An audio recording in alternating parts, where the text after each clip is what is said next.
chipping away at the principal at the same time. Pretty straightforward, okay. What's an advantage of doing that? Because your mortgage will get reduced. Yeah, so you get to the end of the term and it's all paid off. Yeah. Yeah, okay. Okay, that's pretty straightforward.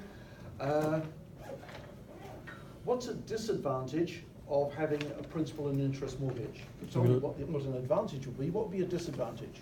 You'll have to pay in the initial stages more interest and less principal amount. Yes, that's perfectly true. Anything else? The interest that you get fixed on, so the first 2 years or 6 months? No, that's never not. mind fixed or floating. We're just talking about principal and interest. Okay. So that's the one, yeah.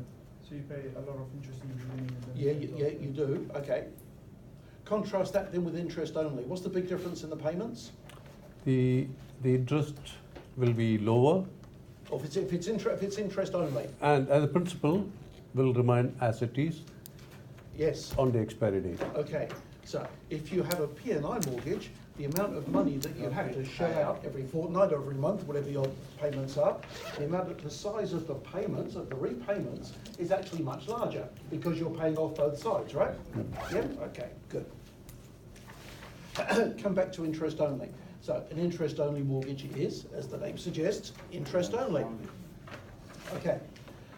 So what's the disadvantage then of having an interest only loan? Disadvantage? Disadvantage. We have disadvantage at the end of the term, you have to come up with the full amount of the principal. Yeah, exactly. You get to the end of the term and you're effectively where you started. Yeah, okay.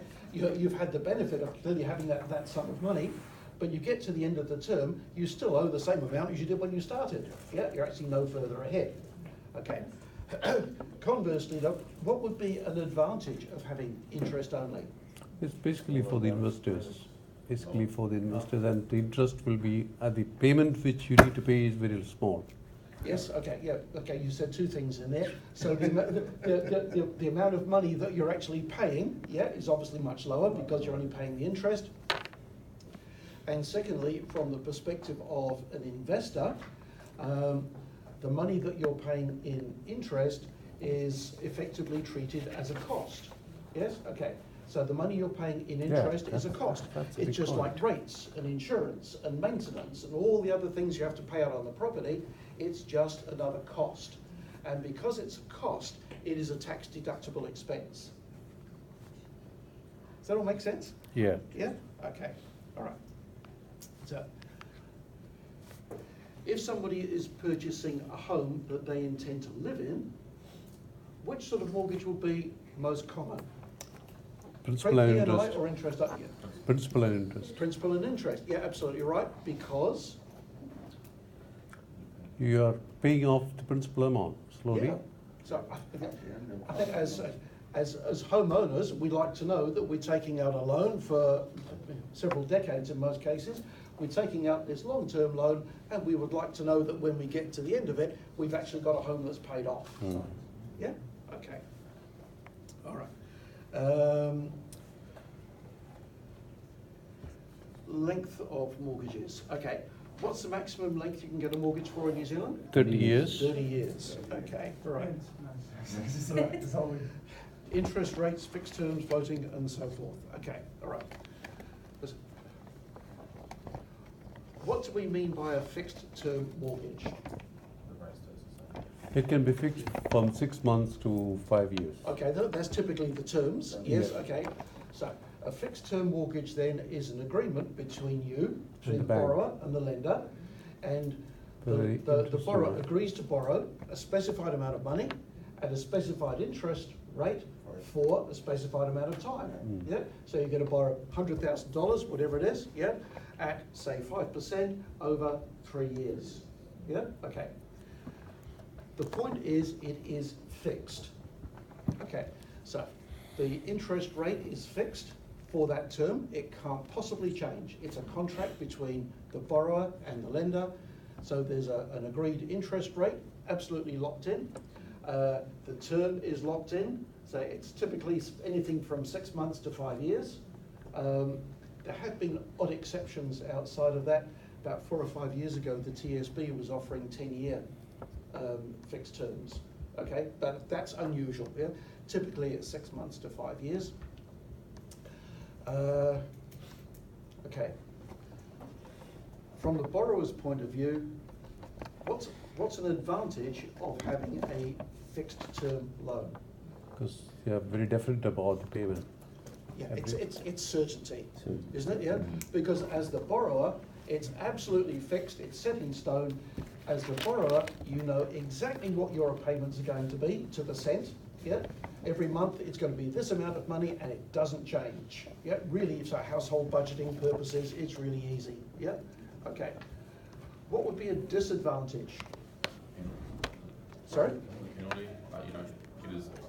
Yeah, go on. You Yeah, don't- you yeah, don't on the get- right track. Yeah. You don't get as much. You don't get as much back from the bank. You don't get as much back if there's like a drop. Yeah, well, okay, we don't get It's- anything back because yeah. you're locked in, yeah? Yeah. Because there's a contract between you and the bank, yeah? So if the rates were to go up, then clearly you're on the winning side because you're locked in at a low rate. On the other hand, if the floating rates drop, yeah, you're on the wrong side of it because similarly, you are locked in. Yeah, okay, all right.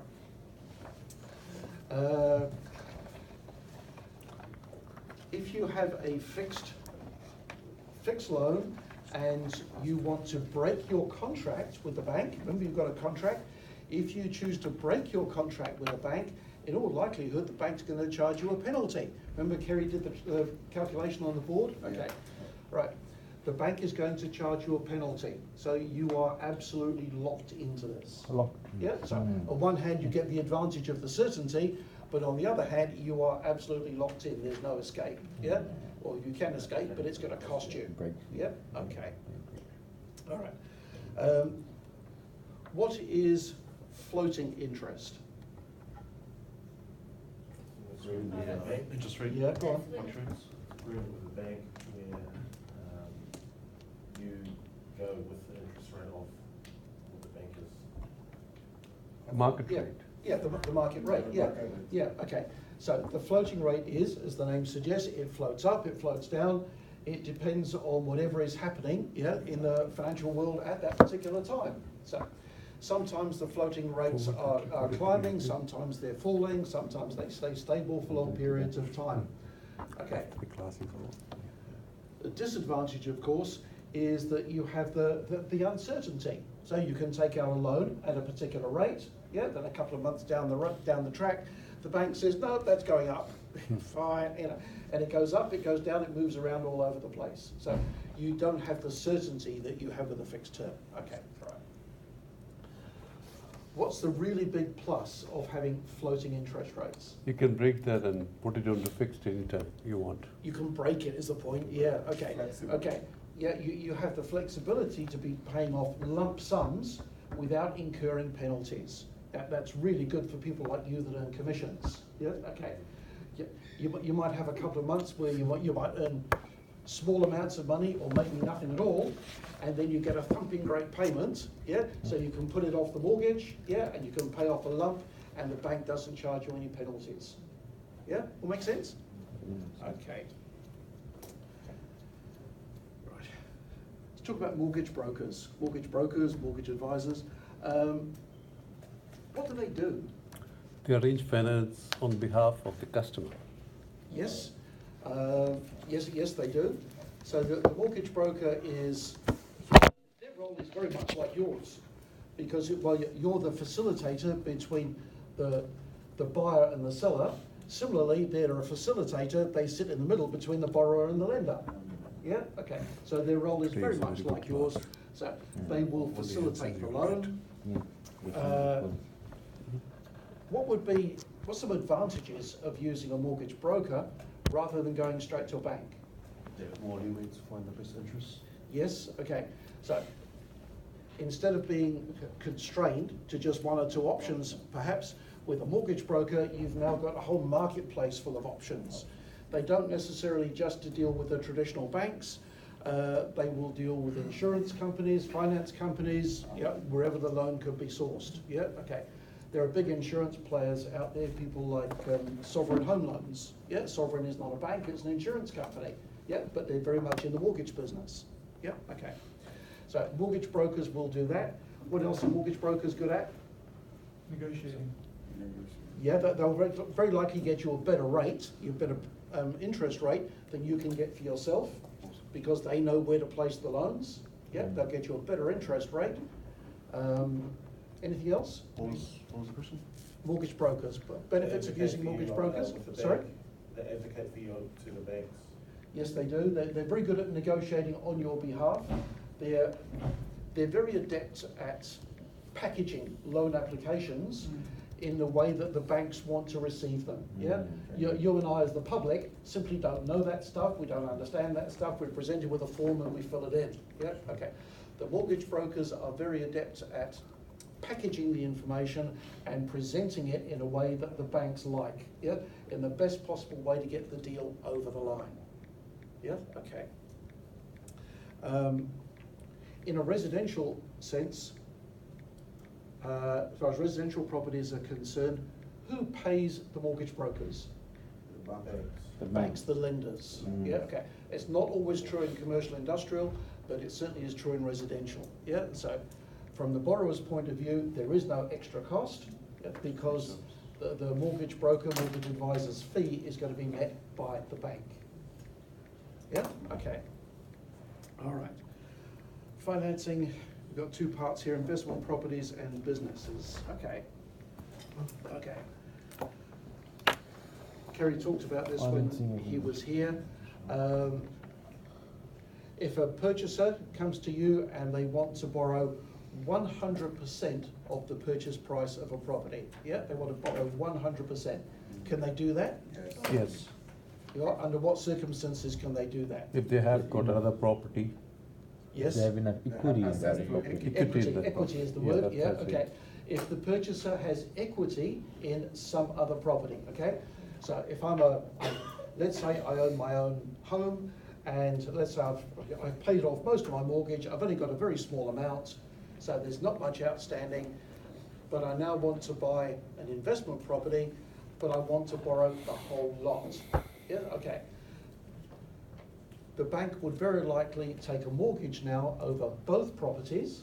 Yeah, so the bank will take a charge over both properties. So as long as I've got equity in something else, typically another property, the bank will take a charge over both those assets. So it is possible to borrow 100% as long as the borrower has equity in some other property. All good? Yeah. Yeah. Just in regards to that, is there any limit that, for the 40%. equity to be like, Oh, you can get 100% off. like for example, But I own one yeah. house and I want to buy two houses. Could I get 100% for the two houses?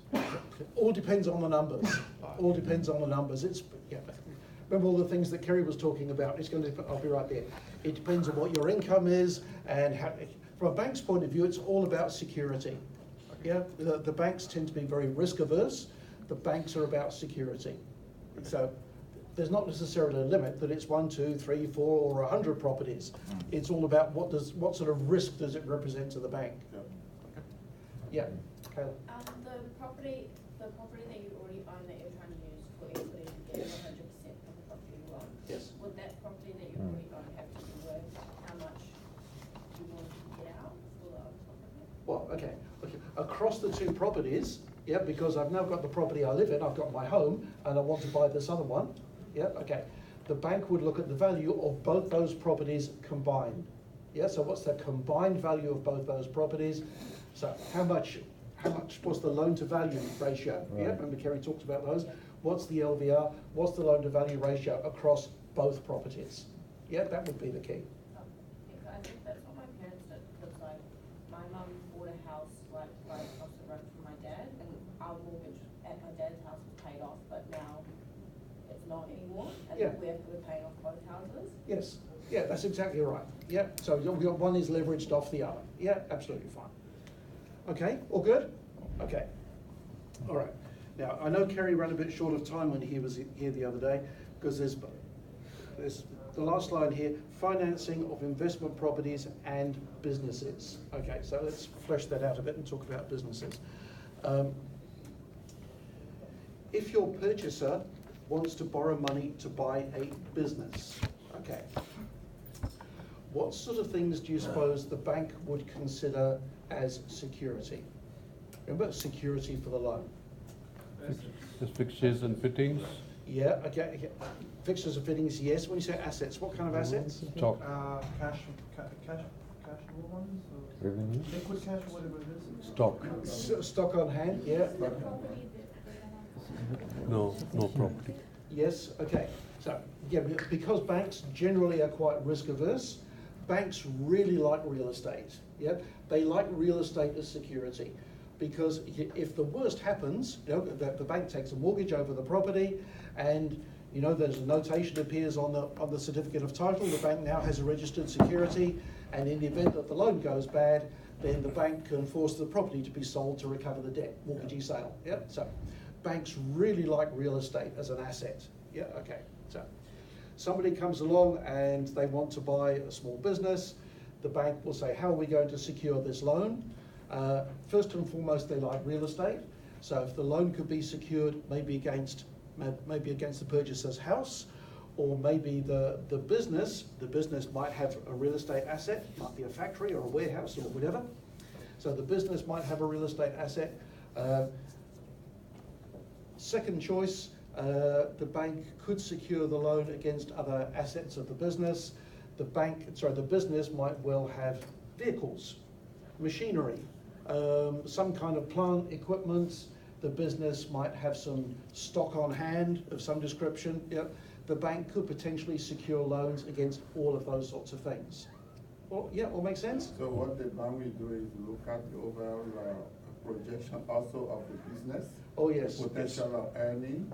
Yes, And, that's the second part, because the bank will, first yet, what they can use as security, okay, but yeah, you're absolutely right. In addition to just security, there are other things that the bank would look at.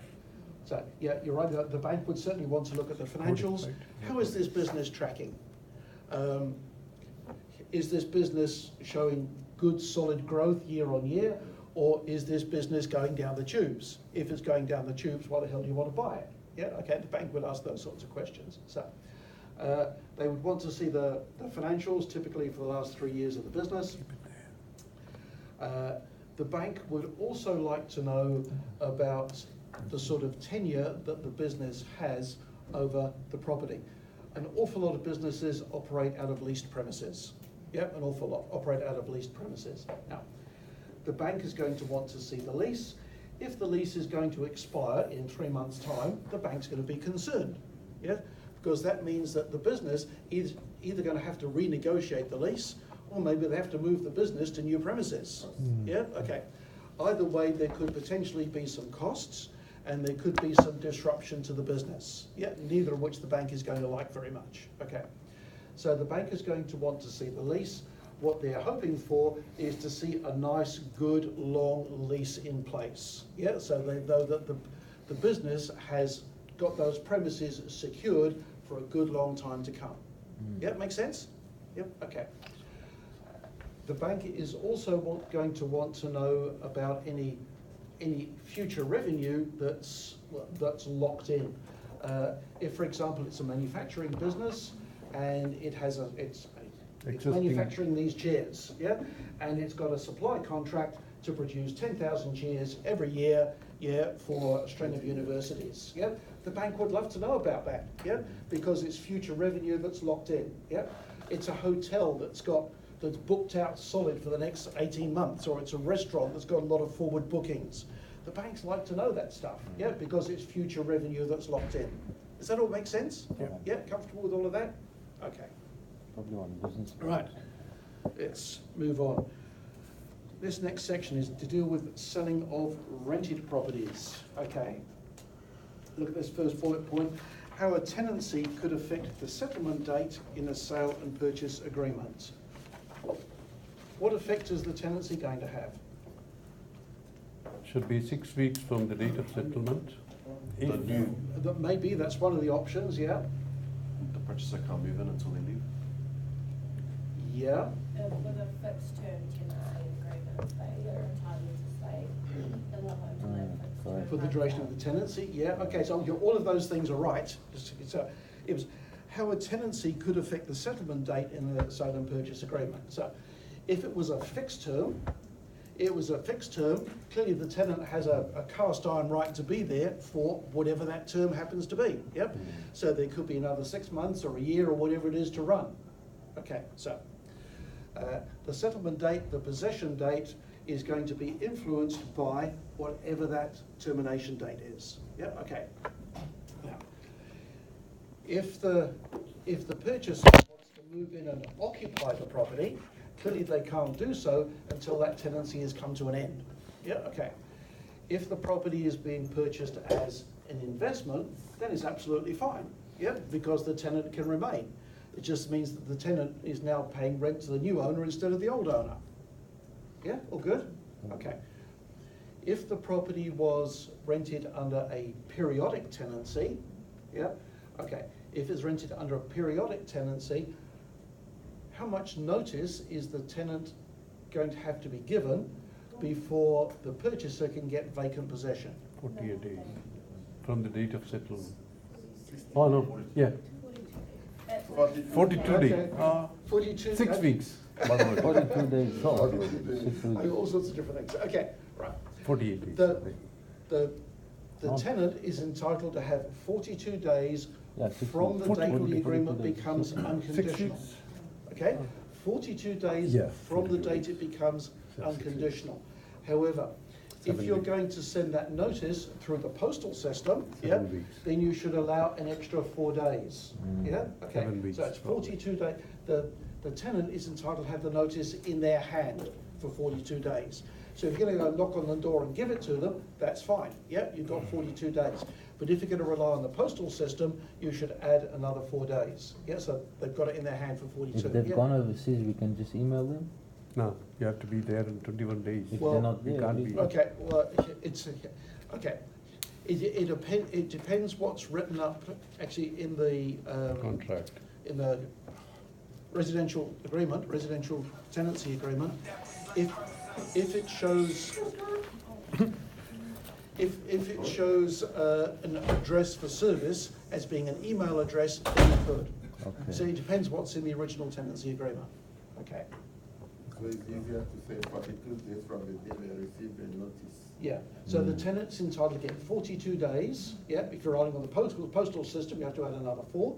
So 42 days from the date it becomes unconditional. Right. Yeah, I'll be right there. Because you can't do it before it becomes unconditional, because you don't know whether it's sold or not. Yeah, because the deal might 6 to fall 7, over. 42 days, Yeah? right? Okay, Yeah. so it can't be before, it only has to be done when it becomes unconditional. Yeah, If you do it before, it becomes unconditional, is that 90 days?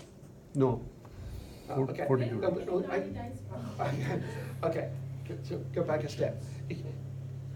If you're my landlord, yeah, you own the property, I live in the property, and the property is not being sold, you just don't like me and you want me to move out, yeah? You could give me 90 days notice. You don't have to give me a reason, you can just give me 90 days. Yeah, okay. The 42 days kicks in if the property is now sold unconditionally. Yeah, so 42 days from the date it becomes unconditional. All right. Customers, okay, we've covered off really that first 3 bullet points. The customer's rights, if the settlement date can't be met by the client because of failure to allow time for the notice given to the tenants. Yeah, so what we're saying now is the salesperson screwed up the dates. Yeah, so instead of allowing time for, say, the 42 days notice, the salesperson got it wrong, and the settlement date they put on the contract is sooner than that. Yeah, now we've got a problem, because the purchaser has now got a contract that says they've got this settlement date. That now conflicts with the tenant's rights, because the tenant's got a cast iron right to be there, yeah, because they've got to receive their 42 days notice. Okay. So, under those circumstances, the purchaser now cannot have possession when the contract says. What could the purchaser do? The purchaser has 2 choices. He can penalize them with 14%. Yeah, but that's the first one. So the purchaser can invoke the penalty interest, the 14%. So the purchaser is now going to be charging the vendor 14%. Okay, that's option 1. What's option 2? Cancel the contract. No, Change the date. no. Try it, keep trying. What can the No, purchaser the do? purchaser What is the can claim question? compensation, okay? The purchaser, remember now, they can't move in, they can't have possession of the property when they thought. Okay, so the purchaser in all likelihood is now going to have to incur some extra costs. They're going to incur accommodation costs for themselves because they can't move into their new house. They've got to live somewhere. So they might have to spend 2 weeks in a hotel or a motel or whatever it is, okay? So the purchaser's going to incur accommodation costs for themselves. In all likelihood, they've got to store their furniture and all their goods and so forth, because they've had to move out of their old house, yeah? It's all got to go somewhere, so there's gonna be storage costs. They might have pets. They might have dogs that are gonna go into a kennel. They might have cats that are going to go into a cattery. I don't know, they've got a donkey that goes, I don't know where donkeys go, I don't know, donkery, I don't know what it is for donkeys, but, So they okay. basically charge. Okay, Yeah, the point everything. is that the purchaser's And to going end to up incur a whole picking bunch of costs. at the Yeah, end of the okay. day. So the purchaser has some choices. One, they could invoke that penalty interest clause at, we've been using 14%, or they could seek compensation for all of those various costs. They can't do both. Yeah, okay, they do one or the other. How do All you, good with that? how do you agree on how much the compensation is? That's the court Okay, which well, decides. okay. Privacy. Again, the contract says reasonable compensation. So if the purchaser was to go to check into a motel for a couple of weeks, that would be reasonable, yeah? 5-star. Yeah, but if the purchaser says, no, I'm going to check into the penthouse of the most expensive hotel I can possibly find in the country, and I'm going to have a great holiday for a couple of weeks, no, that wouldn't be reasonable. Yeah, okay, that would be contested. That's gonna Okay, be- so, does that make sense? Yep, Yes. makes sense. Okay, now, if that situation were to arise, so you as the salesperson completely screwed up the settlement date, the purchaser can't have possession when they want it, they're going to claim either That's right. compensation or interest from the vendor. The vendor's now out of pocket because they've had to shell out all of this to the purchaser. The vendor's now going to be seriously grumpy. Okay. The vendor, in all likelihood, is going to lay a complaint with the real estate authority. Yeah, okay. What is the real estate authority going to do with the complaint? No, first thing, it goes to the authority. Where do they send it? CAC. CAC, okay, you're all saying CAC. Some assessors will let you get away with CAC, and some of them say, what does that mean? Complaints What does Authority CAC stand Committee. for? Complaint assessment. Yeah? You've all just learned CAC. Complaints Assessment Committee. Yes, bang on. Complaints Assessment Committee. Yeah. Yeah, okay. It depends which assessor you strike. Yeah, Yes, okay. yes. Some will let you get away with CAC, and some will say, oh, come on, that's not good enough. What does it stand for? Yeah, Complaints Assessment Committee. Okay. All right. And then what the CAC will do. Then you'll have to compensate. The client, customer, tenant, when selling a tenanted property. Okay. Okay. Legal requirements for the client, implications for the client when selling a residential property. Okay.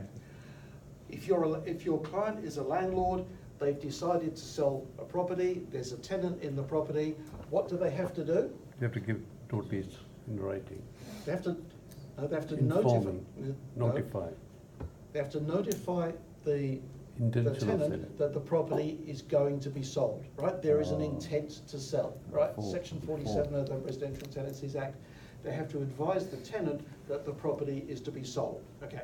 It will be unreasonable for the tenant to come home from work one day and find a thumping great Harcourt sign himself in the middle of the front lawn, yeah, okay? So the owner of the property, the landlord makes a decision, I have decided to sell, yeah? They should notify the tenant that they've taken that decision, yes, okay? All right. Access to the property. You as the salesperson now have the listing to sell this property, there's a tenant in place. What do you have to do if you want to take purchasers through the property? Take permission from the Get permission. tenant. Yeah, first and foremost, you contact the tenant. Yeah, okay.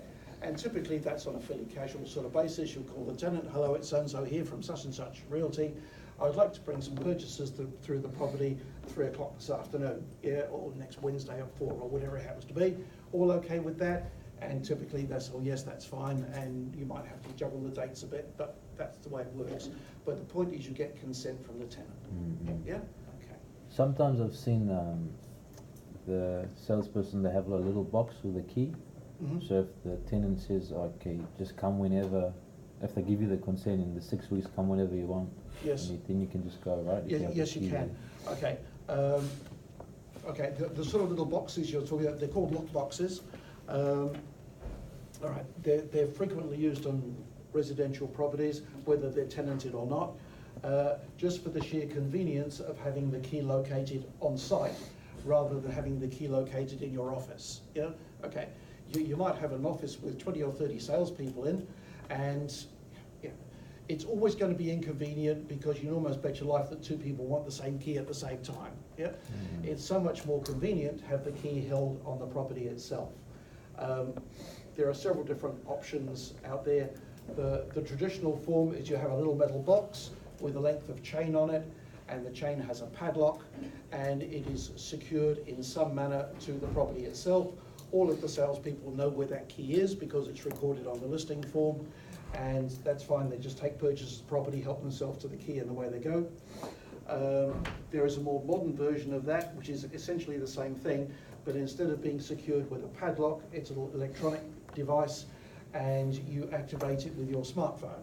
Yeah, so you have the code in your smartphone, and you simply put in the relevant code, and it opens up, and you can extract the key.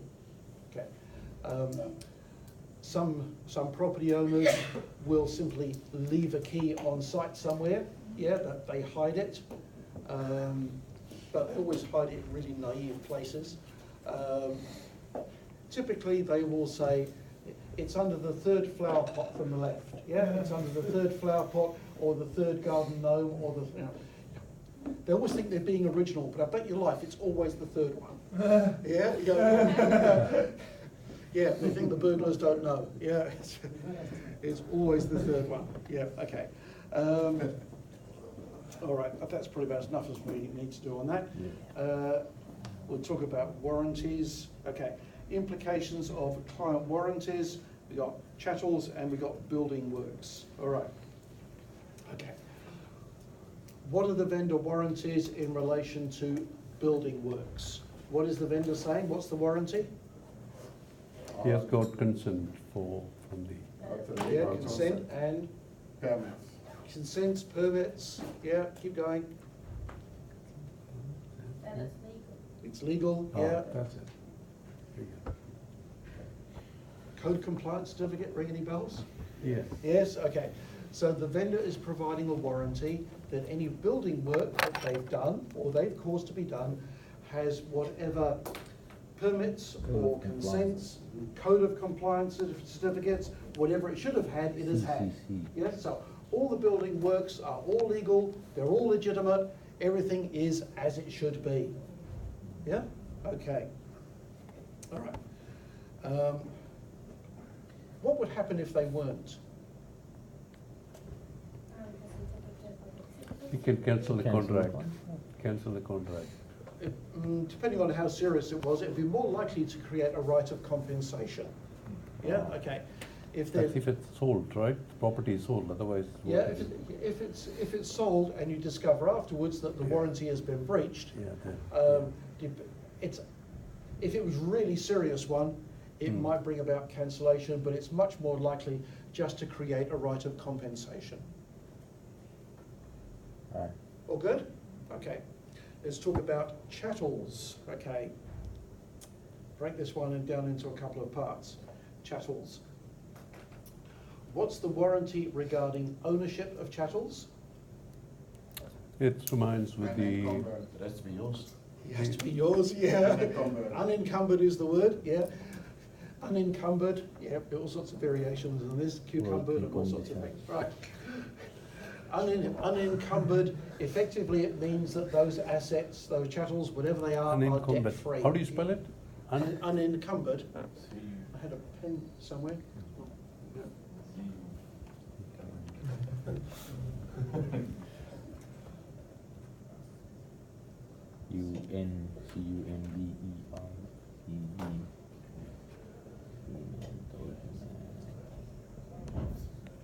Unencumbered means they're debt-free. It means that the vendor actually owns them. Right.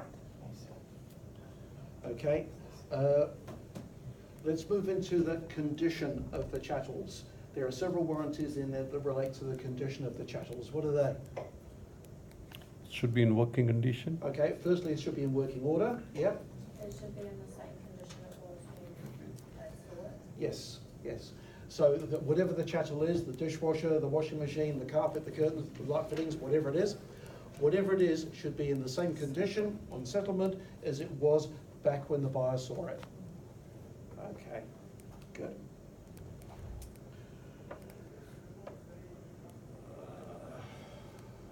Okay. Can contracts for the sale of real estate be verbal? No, No. No? Why not? it's a legally binding agreement. And, Yeah. And to give certainty to the contract, to the Yeah. agreement. Yeah, there's a particular piece of legislation, Who? Property Law Act. We only looked at the Property Law Act in one place, and this is it. Property Law Act, Section 24. Yeah. Contracts for sale or disposition of land. Yeah. It's the only bit of the property law we looked at. Okay. Contracts for sale or disposition in land must be in writing, and they must be signed by the party against whom they are sought to be enforced. So they must be in writing. This is what you've just been doing. They must be in writing. Sale and purchase agreement signed both ways. Yeah. Okay. All right. Why is it important to be accurate when you're writing up sale and purchase agreements? Pardon? Why do you need to be accurate when you're writing up? Sorry? The contract will become null and void. Yes, absolutely. So if a contract is inaccurate, it's going to, potentially it leads to disputes, it leads to possibly even legal action between the parties, maybe involving you as well. Yeah, okay, that's all pretty obvious. Okay. What was the, what Right. section was the, explained? Section 24. 24. Oh, the Property Law Act? Yeah. Yeah, it's 24, it's actually 24(1). Okay, GST. What types of property might be sold plus GST? Commercial, yes. Commercial, industrial, Residential? No. What if it's owned by a company though? No, the residentials are agreement will not. still show it's inclusive. All residential are inclusive. Buildings? Anything. What kind of buildings? is inclusive. Tall buildings. Building, apartments, Factories, factories. warehouses, Yeah. hotels, motels, office blocks, farms, yeah? All right, all of those properties which some kind of taxable activity goes on, yeah? Okay, so industrial properties, factories, warehouses, offices, shops, farms, yeah, all of those things. All of those kinds of properties, when you write up a sale and purchase agreement, are going to show plus GST, right? Right. Everything that we've been working on, of course, has been residential, so you've been crossing out plus GST. Yeah, all good? All right.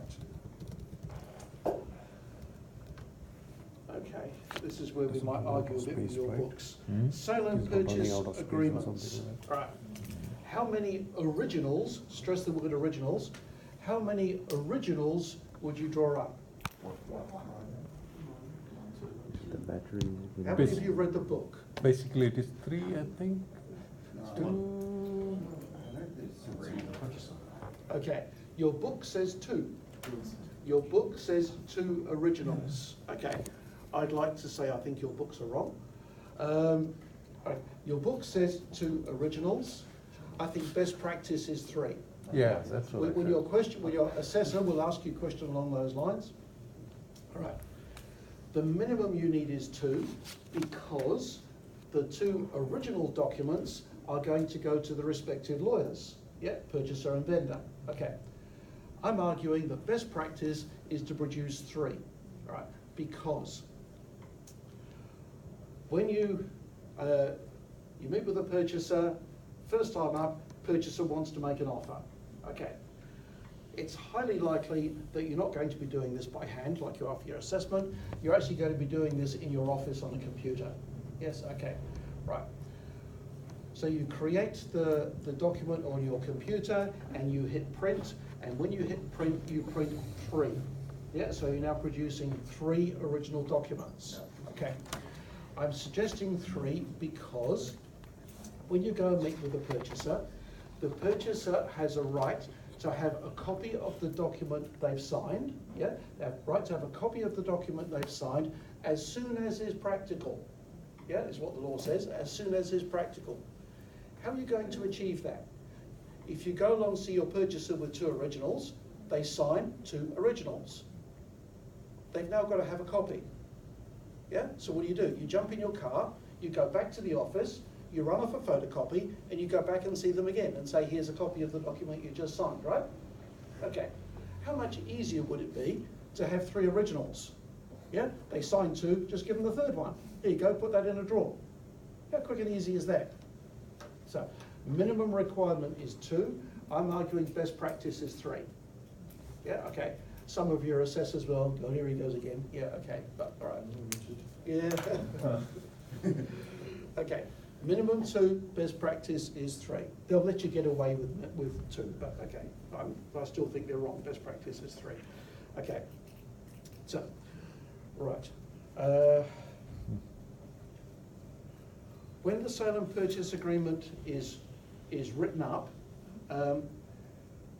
when it's, I don't like how this is couched. When it's first written up, who would get a copy? Yeah, okay. This is when it hasn't become an offer, hasn't become an agreement yet. Listen, when you write up an offer, rephrase it. When you write up an offer, who gets a copy of the offer? Vendor. Yeah, vendor, purchaser. Anybody else? The agency. Your agency, yes, right. Your agency gets a copy of every offer you write, regardless of whether it becomes an agreement or not. Yeah? Every time you write up an offer, a copy of that offer must go to your agency and they have to hold it on file. How long do they hold it on file for? 12 months. 12 months, yes, bang on. Your agency must keep a copy of every offer that's created, whether it becomes an agreement or not. Yeah? You write up an offer, you take it to the vendor says, no, I hate that, take it away. A copy still gets kept on file for 12 months. All good? Okay. Right. Once the agreement is completed, yeah, like the one I just did this morning, so it's now all signed up both ways. Signed, dated, yep, we now have 2 original completed documents. Okay. All right. Who gets what? I've got 2 original documents. Who gets them? Purchases lawyer. The lawyer Purchaser's lawyer and the vendor lawyer. and the vendor's lawyer. Okay, so the lawyers get originals. Yeah, the lawyers always get the original documents. Okay. How many sorry? Sorry, just the originals, do they have the signatures and stuff? Yes, they're 2 identical originals. So when I did this morning, I created 1 original. If I was doing this out in the real world, I'd do that twice over. Yeah, okay, so I create 2 original identical documents. All good? Okay. You can't put in carbon paper, right? Sorry? You can use carbon? No. That depends on your agency.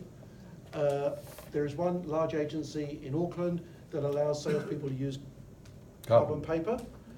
I know for a fact that there's another agency that said if you use carbon paper, you're out the door. Oh. Instantly, don't even think about it. Yeah? Because we don't operate that standard, we're better than that. Yeah? Yeah, okay. Some agencies approve, some don't. Because Okay. the writing would be different in both. 'cause Yeah, okay. spacing. Yeah, but as long as the documents are the same, they've got the same, they're all initialed and signed in the right places and so forth, yeah, that's what matters to the lawyers. Yeah, okay. Okay. How many photocopies would you create? You've got originals, which go to the respective lawyers. How many photocopies might you need? 3 probably. 3. As many as you Yeah, need. you're saying 4, yeah, okay, 4's the right number. From, you can So say, we- Well, hang on, where do they go? Wouldn't we, Oh, yeah, 1 to the council. got one vendor To the purchaser, Vendor purchaser, yeah, solicitors, both of these. rents, agency, yeah, salesperson. and you, yes, that's right, okay. So, minimum 4, okay, minimum 4, okay. Remember, the lawyers have already got originals, so they don't need copies as well. The lawyers have got the originals. The minimum is 4 photocopies, purchaser, vendor, you, and your office. Yeah, okay, because all of those people need file copies. In the real world, there could well be other people that want to see photocopies. The bank might want to see a photocopy, yeah, if there's a mortgage involved. If the property, if the transaction involves a trust, then very likely each one of the trustees would want a photocopy. Yeah, okay, so it's never going to be less than 4, yeah, and it could, depending on the circumstances, be a good deal more than that. maybe more than. Okay, does that all make sense? Okay, all right. All right, that's probably a good point as any to break that. Okay, so we'll call that 25-2. So we'll take a 20-minute break, so back at 5-2, and we'll go through Forward the to balance the- of forward these to the items right, I want to check it here, out. and that should leave us enough time to do more practice on sale and purchase agreements. It's wonderful, actually.